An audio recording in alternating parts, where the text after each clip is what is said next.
So why am I standing outside a grocery store parking lot?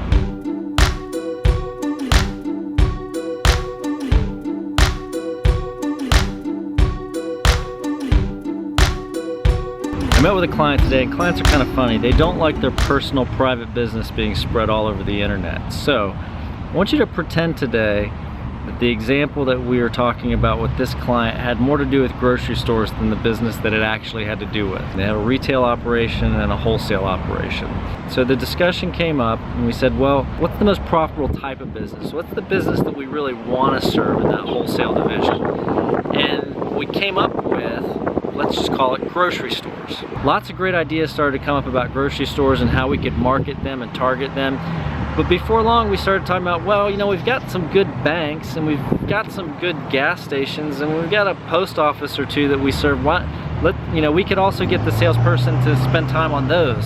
And before we knew it, the scope of what we were talking about went from a very focused niche to, it just kept growing until it was about to be the same thing we're selling to now, which is any business. People don't think the niche is going to be big enough to hit their revenue goals or their profitability goals or any of that stuff. I did some quick market research on grocery stores, since that's the niche we're going to be serving. And what I found out is there are 280 grocery stores in one county alone. In the other county, there's over 300 grocery stores that we can serve. Between those two, we have 600. Now, the total number of wholesale customers that we have on this side of the business right now is only about 500. It's enough to hit every single revenue goal we could ever think of this year.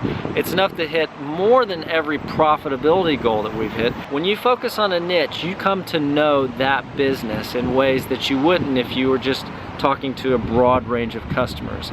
And that allows you to do one very important thing for that customer. It allows you to transition from being a service provider or a product provider into being a consultant for that business. Serving a niche is one of those unique areas in business where less really is more. If you can focus your selling efforts on a specific segment of the population, you're going to not only be more effective at closing those types of deals, you're going to be more effective at setting your prices, you're going to be more effective at onboarding those customers, you're going to be more effective at delivering service down the road. There's so many things that happen to improve the customer experience when you're more familiar with that type of customer. And that's something that only happens when you're niching a business. When you talk about niching, I think there's a misconception that means we're only going to ever sell to one particular type of customer. What you're really talking about when you talk about niching is focusing your efforts. You should be focused, meaning your marketing materials should be on point.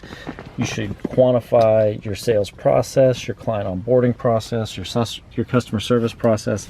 The thing that niching does is it allows you to do that stuff much more easily because you're talking about one kind of customer. So don't be afraid to pick a niche and stay with it until you've exhausted it, and then you can move on and go conquer another one, or you can expand your geographic boundaries and serve that niche in a wider geography. Niching has lots of opportunities for growth, but most people think that it constrains them and tells them what they can't do. That's not the point. The whole point of niching is to focus your effort in one single direction and get better results because of it. See you guys tomorrow.